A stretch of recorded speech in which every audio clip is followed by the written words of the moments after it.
Good morning. The Lord be with you. Let us pray. O God, whose servant Bridget, kindled with the flame of your love, became a shining light in your church, grant that we also may be aflame with the spirit of love and discipline, and walk before you as children of light. Through Jesus Christ our Lord, who lives and reigns with you, in the unity of the Holy Spirit, one God, now and forever. Amen. Amen. All right, folks. Last week, we cut out right in the middle of our discussion of my trip to Skellig Michael, and I thought I would just, for those of you who might be joining in with us for the first time, just give you a brief overview of how we're going to get to where we're going to get to in just a few minutes. And you just need to see more pictures of puffins anyway, because that may be one of my greatest photos ever taken before, is those puffins. And I'd like to tell you that I had like a fancy 35mm camera, and I had to lay down on the ground to get the right shot and do the light. Now it's just my cell phone, and it turned out really well. And again, for those of you just coming in, a reminder of where we're discussing today, the islands of Skellig Michael, 8 miles off the coast down here off the southwest coast of Ireland in County Kerry. I mentioned this map last week and then it didn't come up, but this is a map of what many of you probably know as it just went out of my brain. The Ring of Kerry. Thank you very much. That one is not an Irish name. I should be able to remember that. How many of you have been to Ireland and been on the Ring of Kerry?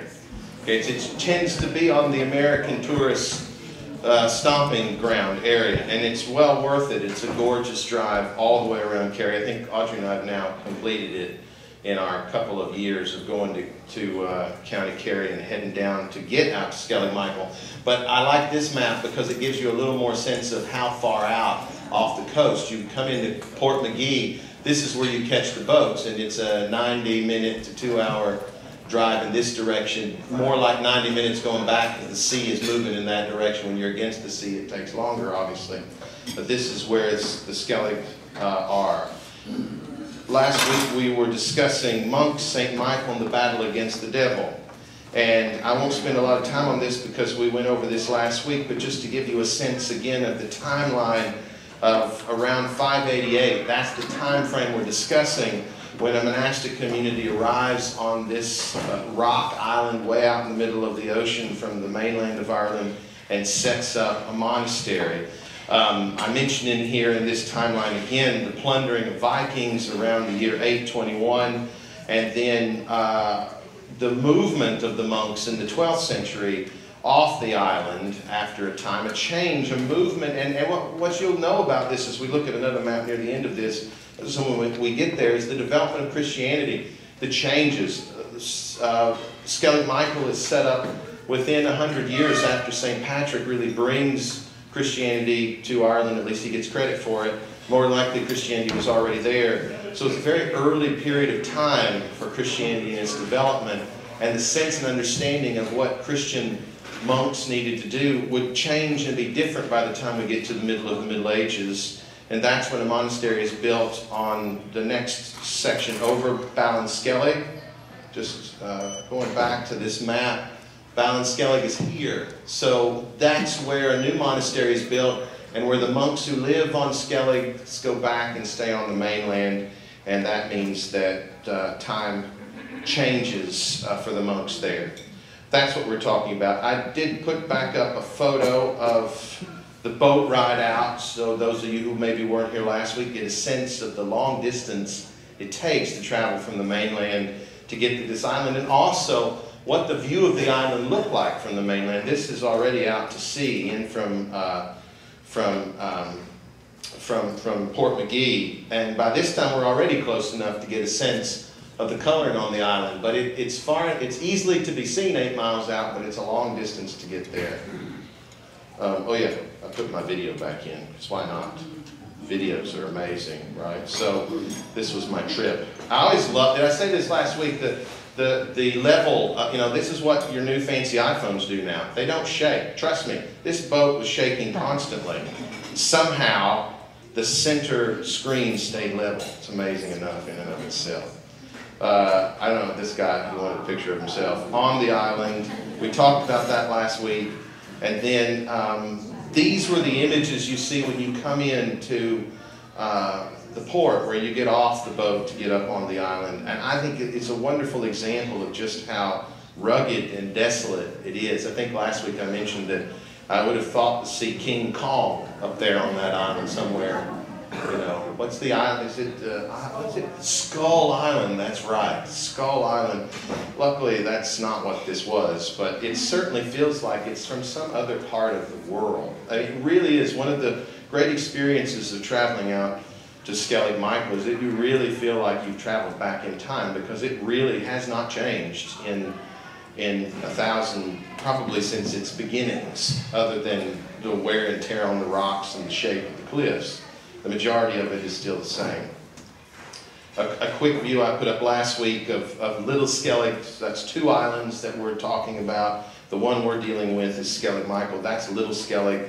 And if you remember last week, I showed you the image of all the gannets that live, the gannets, the birds that live on the island, and make you think you're seeing snow as you get closer. It's not snow. It's gannets and what they leave behind. And then, of course, an image here. This was a video I took of the bird life at the time I was there in mid-June. All those birds are the puffins flying overhead, and that's looking up in the direction that I'm about to go for a walk to get to the top, which is where we were talking about last week. We mentioned last week that these steps, of course, are all built by the monks from 588 up into the middle of the Middle Ages. These were probably added later, because I'm going to show you in a few minutes the area that you normally would have gone up to get to the monastery, to climb to the top, and that is a lot more precarious and frightening. This is frightening enough, but when you see the other ones, it's quite shocking. Another view of just how steep and high the rocks were. These, the addition of these chains for railing, that's about the only place they are. There's one other place on down the mountain. But you get a sense of how you needed to focus. You need to pray as you walk up so you don't fall. So prayer is important. Prayer with your eyes open, not prayer when your head's down and your eyes are closed. This over here is something we're going to look at in a few minutes. But when we get to the monastery, there is the main monastic area that's coming up. And then we're going to look at the south peak of Skellig's and get a real sense of how far Celtic monastic life was going to go to get closer to God and to do battle with the prince and powers of the air, which of course is the sense of Celtic monasticism, to do battle with evil and to overturn it before it even gets to the mainland. And this is the pathway that's going to lead to the highest point, 718 feet up, which is a hermitage in which the monks live. And when you see it, what you think about the main monastery and the insanity of living there will go even farther when you see what the hermitage looks like, which people are not allowed to go to right now, of course, because more than likely it would lead to a whole lot more deaths that occur on Skellig Michael than already happened. So that is blocked off there. This was the entranceway into the monastery. I've got a picture at the end of this of my foot, so you can look how far down it was. This was a precocious area to meet people coming out of the monastery, because someone had to step over to this side of the walkway to allow the other people to go by. Or if you were absolutely frightened, you clung to the rocks here and made that person step out and take a chance. But I love this image too, because you get a sense of the boats coming in and out, the Little Skellig, and the entranceway. Always a small entranceway, because as we talked about, when you enter a holy place, you kneel, you bow. And so this is an image of me coming into the monastery that I've wanted to come to for a long time, and reverencing is forced upon you to do so. I showed these pictures last week, so I'll just run through them. This is the entranceway into the monastic area. You see these steps heading down in this direction. This is where the original pathway was to get from down where you land, which is an area that's been a landing port for long before there was concrete and an official area set up there. That's where the monks would have landed and would have climbed up the side of the mountain to get to the monastic area. And you get a little sense of it. These are closed off, so that's not where I came in. And then another just good shot, you know, just showing off my fancy photo work. I bet everybody who goes to Skellig Michael has the same photo, and it is looking through. Remember, we talked about last week that the majority of the monastic area was created in the 6th century. But there was a development in the 11th century in which they brought over a Valencia slate and rock, which would have been insane to think about them carrying rock on a boat across the water, to build this chapel, which was a medieval chapel. So you can see that there is mortar here. Everything else you'll see beyond this point is dry stone stacking that the Irish are well known for, and you can find out why, because they've been doing it for 1,000 years or so. That is the medieval chapel area. This is the oratory that I mentioned last week that was where the monks in the 6th century would have gathered to pray. And you can see the beehive structure, which is very famous now for Skellig Michael. I was talking to Sally Upchurch. Sally, are you here? I don't see Sally. But she was talking about, are there other beehive structures on the mainland of Ireland? And there are a few. None quite as old as this one, nor as well constructed. But this is what Skellig Michael will be famous for, because everything where the monks lived was made of this dry stone architecture work. And interestingly enough, if you go, again, talking about Celtic Christianity, a couple of weeks back somebody talked about Druids, and we discussed the pre-Christian part of Ireland. If you ever go to Ireland and you land in Dublin, go north into, is it County Louth, Audrey? To Newgrange. Newgrange is the Stonehenge of Ireland. It is an ancient medieval tomb that you can enter into. And the thing about it is, it has nothing to do with Skellig Michael, but when you get inside the tomb, you can look up and see the same dry stone structure, circular structure, that is what the beehives were built with. So Newgrange is probably, I don't know, quite a few hundred years before, if not 1,000 years before Skellig Michael. And the people of Ireland were learning how to stack these stones in magnificent ways that would hold up for centuries. And that's what you have here. Everything in Skellig Michael has been restored and restructured over time, but very minimally, because the work that was done was already done well.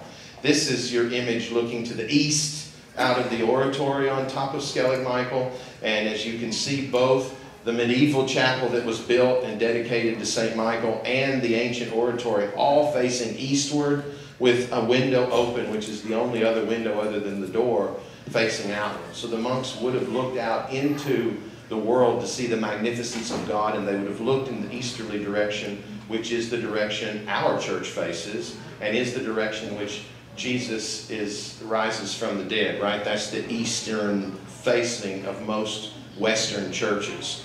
So they would have been built the same way. And when I hung out with the Cistercian monks, 2 or 3 years back on my sabbatical, and learned about Trappist artwork, when you go into Gethsemane up in Kentucky or Mepkin Abbey, any of these monastic areas, you're not going to find loads of beautiful stained glass. The Cistercian Trappist monks believed in putting in clear glass to be able to see God's creation on the outside. And so, to me, that fits quite well with where these Celtic monks were at their time. Somebody put that beautiful flower there. That wasn't me. But obviously in honor of the direction and the monks who were there. And of course it looks out, most likely, with the monks and their feet pointed in the eastern direction. That's a cemetery here, an ancient cemetery with stones for headstones. And I imagine every one of their brothers that died were placed facing in the eastern direction, so that when Christ rises from the dead, their bodies will stand up and face east, which would have been something the Christians practiced for thousands of years before modern times. This is the beautiful image of the standing stone cross. Nothing quite like the ones I'll show you briefly next week, but definitely an ancient one. Who knows when this was carved in? This piece looks much more ancient than that, and is probably the best the monks were able to do. This is an area that I can't remember the name of. It starts with an L, L-E-A-C-H-T. Anyone know how to pronounce that? Something. Anyway, it's all around. They have several of these on Skellig Michael. They're not sure what they are. Were they special places of worship? Was the abbot or someone important buried in this grave? Because it looks like a grave area.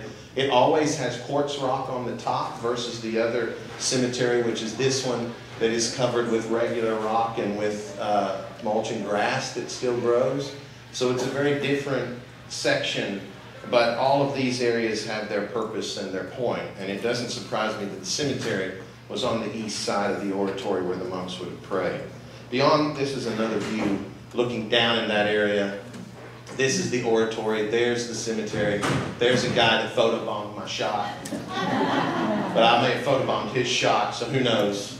There's the top of the high cross. This is walking up behind the beehive huts that would have been where the monks lived. So here's another good image of this. So this is a good example of just how good work, stonework, was done for these beehive huts that the monks lived inside of. This, I got a really nice, that I didn't take, overhead view in just a few minutes, and you'll get a sense of that.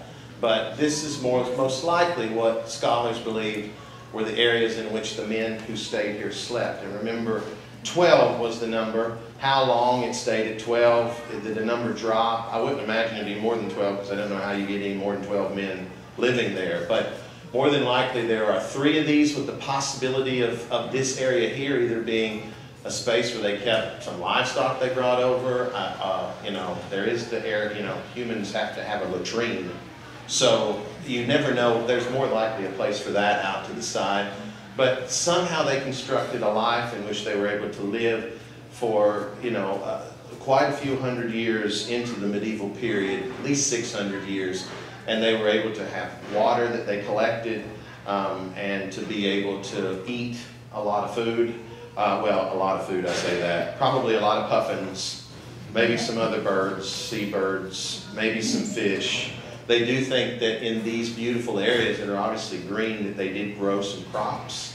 And as I mentioned, I'll show you the setup of the fences in a few minutes, and you can see how they blocked the wind to survive. This is the largest of the beehive huts. More than likely, this is their area where they gather to eat together, because it's the largest of them. It also has a couple of areas other huts don't have, which is holes facing upward, which is probably to let the smoke out, right? You can't see it because I didn't get a good photo of it, but there is white quartz rocks here in the shape of an equal arm cross that the monks put in place to mark the place as a holy place and as the center of where they would gather. This is more than likely where they shot all the Luke Skywalker shots. You know, where he lived, if you're a Star Wars fan and you know the story of Skelly Michael. What I wanted to get, I didn't do a very good job at it, but as you saw, the outside of all of these huts are rounded, but the inside of the huts are square. Because again, another bit of masterful architecture work in which allowed the outside to block out all the rain and to keep them safe from the wind, because they had 2 layers of building, a square rock stone area and an outdoor area that wrapped all the way around the inside square area. The oratory was the same way. The huts where the monks lived, all were square or rectangular on the inside, and yet they're perfect circles on the outside. So it's amazing to think about how all the way back in the 5th and 6th century, and really, as I mentioned, you can go look at Newgrange and see a Stone Age tomb in which they did the same sort of structures. Masterful work with what was available to them at the time, which was less wood and more stone. Obviously, there aren't any wood on Skelly Michael. So all of these stones, the majority of the ancient stones were all collected from the island there. So an interior view, that's looking out that little hole that's most likely for smoke to go in and out of. The next shot is the back of that hut, which has another opening. And so another beautiful view of how high up you are. This is actually where I came in. That's the doorway leading into the monastery. So it extends outward and is quite a good view. Now here is a shot I wished I'd taken, but somebody else did it for me and I'm thankful for it. This is an image of what it looks like from above.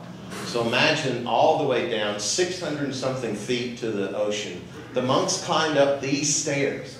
Thank you, Irish government, for not making me walk up those stairs to get to the monastery. The stairs you come up as a visitor is over here. This is called Christ's Saddle. That's the little walkway you can see going up to the south peak.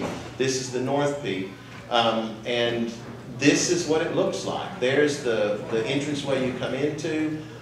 Here is the Middle Ages chapel that obviously, again, something built 600 years, 500 years after the beehive huts were built. It's no longer there. It's the beehive huts of the first monks who stay there that are still there. The little opening area that I mentioned and showed you a picture of another 2 beehive huts here. This is where they thought maybe the latrine area was. that'd be a good place to go, farther outside the walls of the monastery. But another thing, I mean, look at the work that was done to build these walls. And as I mentioned, this wall is high enough up to block that wind coming from the north and south, from the monks who are living inside. So it was masterful work to be in an extreme environmental situation in which to be close to God, which was their plan, but also to be able to live there in a way that wasn't absolutely destructive. Another view from up above, a drone flight giving you another look at all of that monastic area. This is the monastery on the north side. A good map of that. St. Michael's Church, the oratory, there's the cross, the monks' burial ground, cells 1 through 6, and oratory number 2, which could have been for number 2. All right, sorry. I'll take it to it. It's just, okay, never mind. Anyway, oratories are usually places to pray. But anyway, we'll just leave it at that. That was bad. I apologize. Anyway, I don't remember anybody telling me this was called the Wall of Cashel, but somebody has written that in here. And here's the ancient approach leading into the monastery, present approach from Christ's saddle. But a good image, a view of what they had available. I've got a couple more shots here of maps of the island itself. This is Skellig Michael itself. There's the area we were just looking at. There were steps over on the north landing side that would come up to the same area that we entered the monastery.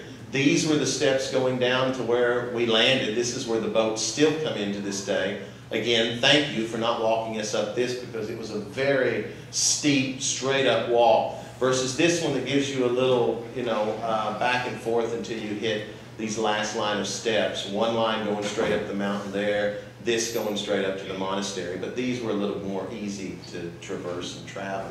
I mentioned to you last week there is a lighthouse that's being worked on now, and a disused lighthouse area that was put up in the 1820s.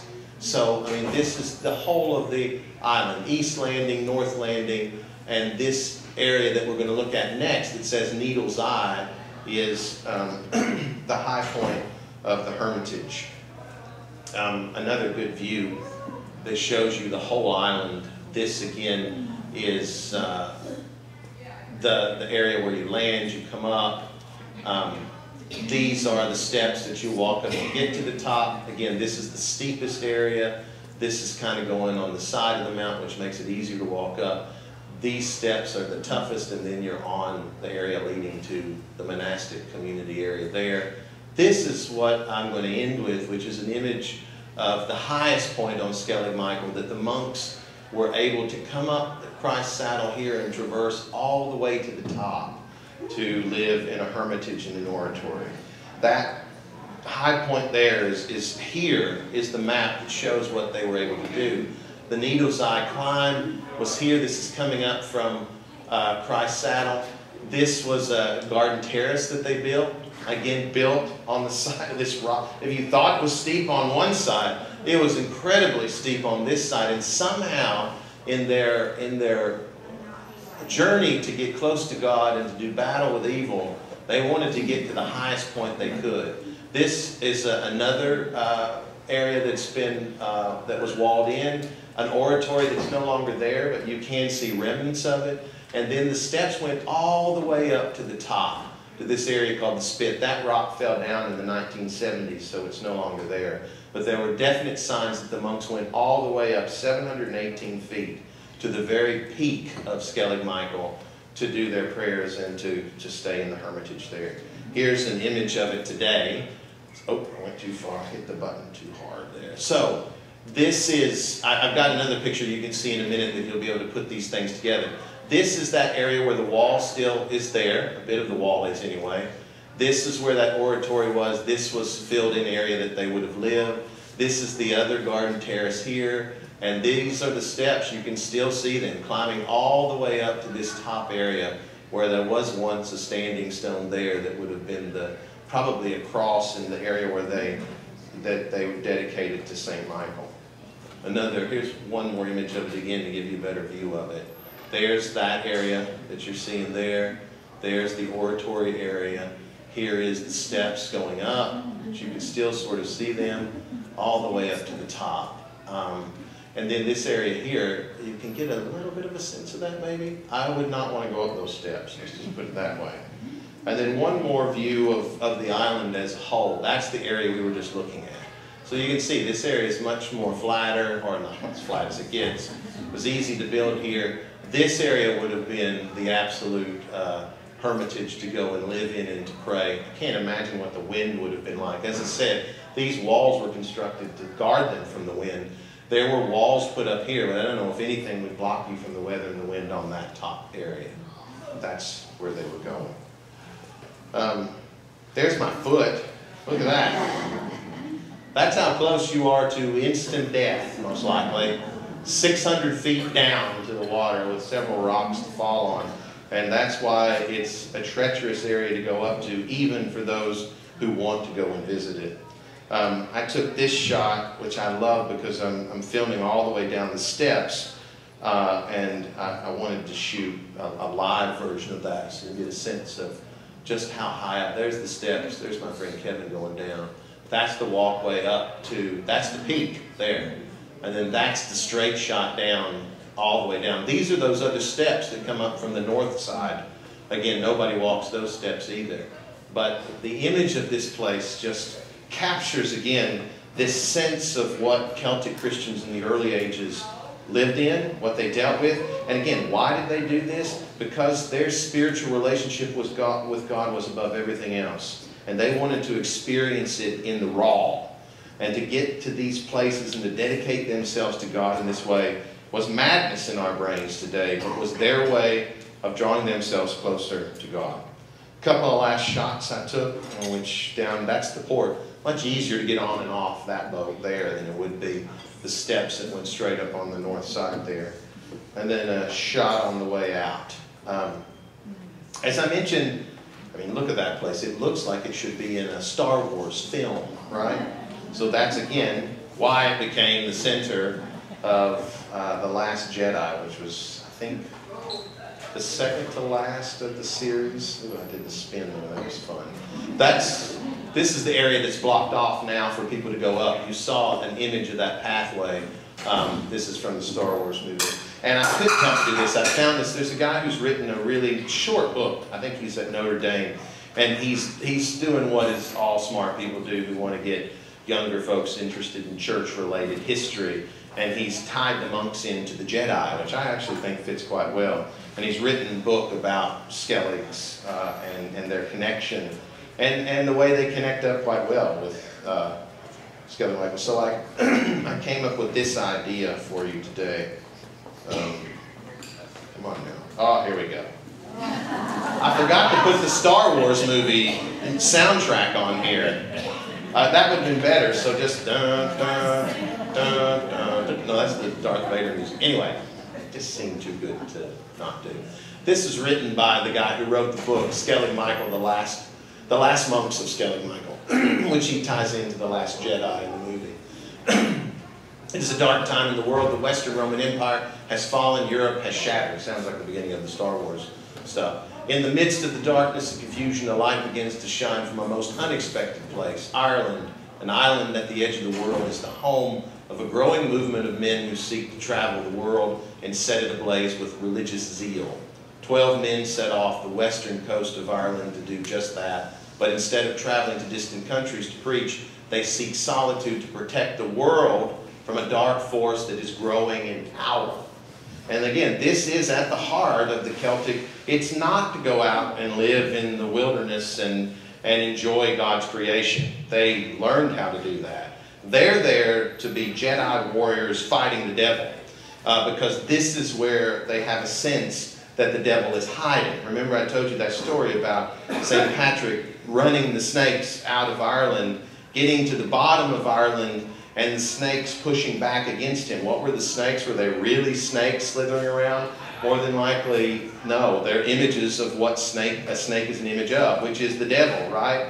And St. Michael in this story appears on top of Skellig Michael to step in and run the devil out of Ireland. That's really the battle that's being fought amongst these early monks. They were there with a challenge to protect the world from the evil that was always present trying to overthrow it.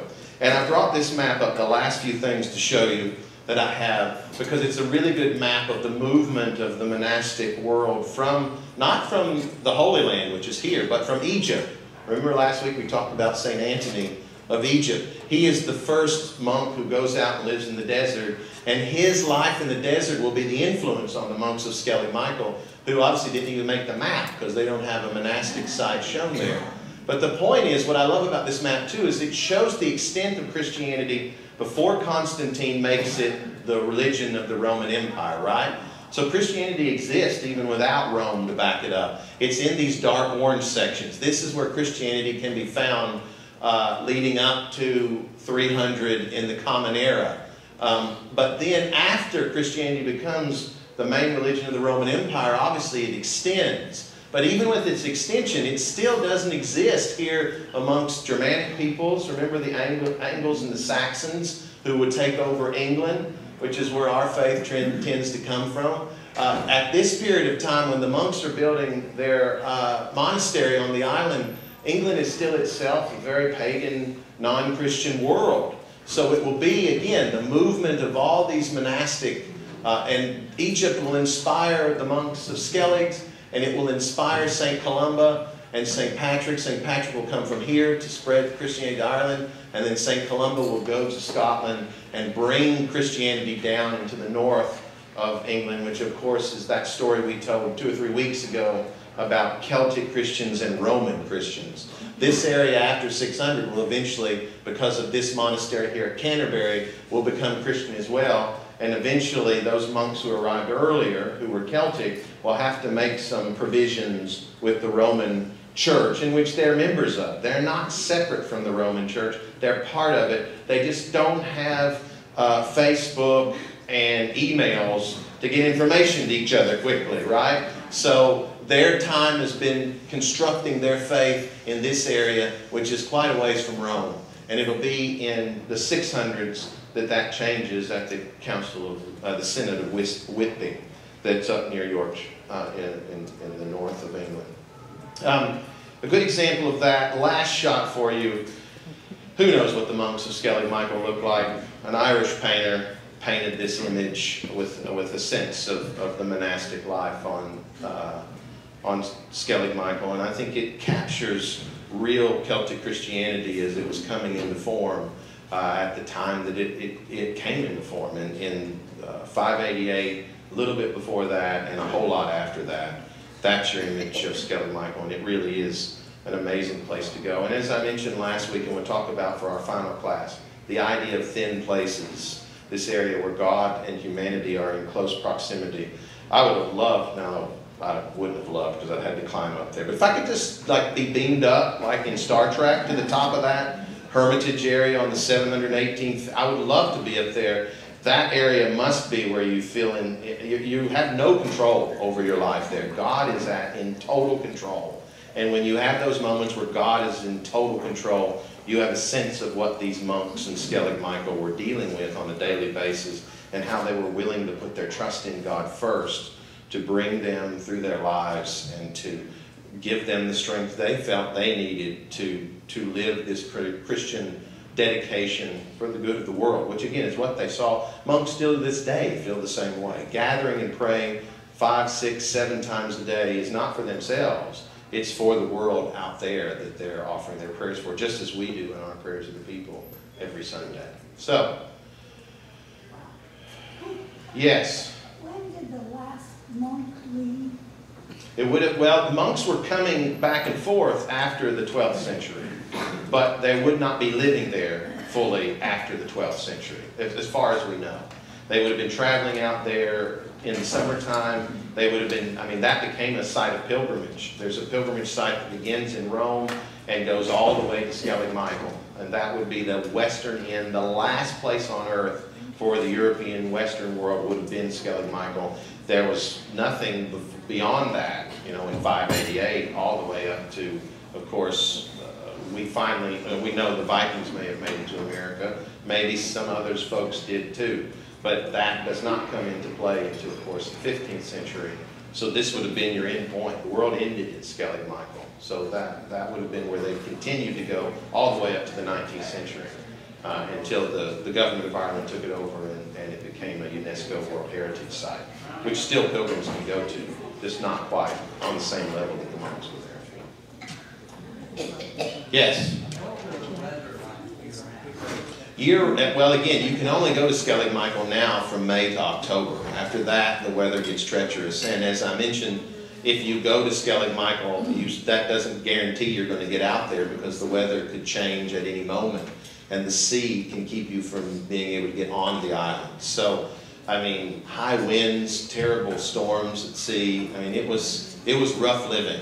On a gorgeous day like I was at, you get sunburned, lay out in the sun, and just soak it all in. But those days were probably fewer than the rougher days. And after October, there was nothing to do but hunker down and pray because of the weather you would be facing.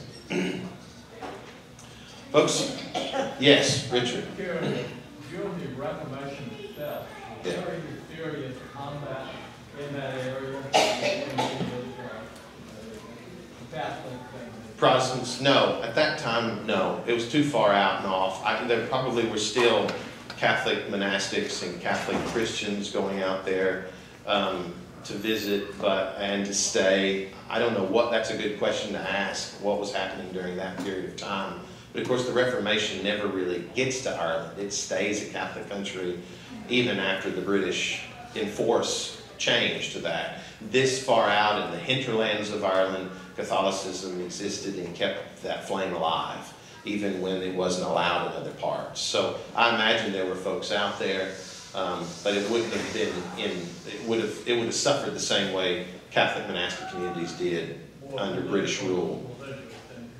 Yeah, more religious than combative. And probably just a place where wildlife continued to live when no people were there at that period of time. Yes? How do they stay warm? That's a good question. No fireplace or, they could go on one, you said, with whole wood. Yeah, I don't know what they kept. That's a good question. Good for them. Suffering was a part of monastic life, and they probably suffered a lot. How much wood they brought in from outside, I mean, they would have had to brought things over. And people would have gone and came back because we know that there are some parts that have stone from the mainland. So I imagine, like even today, there were people who would get on a boat, go out on the mainland and come back with something. But I don't know what they had. Row a boat. That's exactly right. Row a boat. I don't trust the wind to blow you. You might end up in America if you let the wind blow you. But you're right, row over there. I really imagine that's why the huts are so small and why they're so thick. I imagine body heat is what kept them warm in those coldest of months. That and whatever they had to wrap them. I can't imagine what it would have been like in the off season there. I'm intrigued by the fact these are all men. Yeah. How did they keep their numbers up? Because there were a lot of men in this early Christian period who wanted to give up the earthly life and become spiritual followers. So it wasn't quite that hard to get them in that way at that time. Then the monastic world grew and thrived.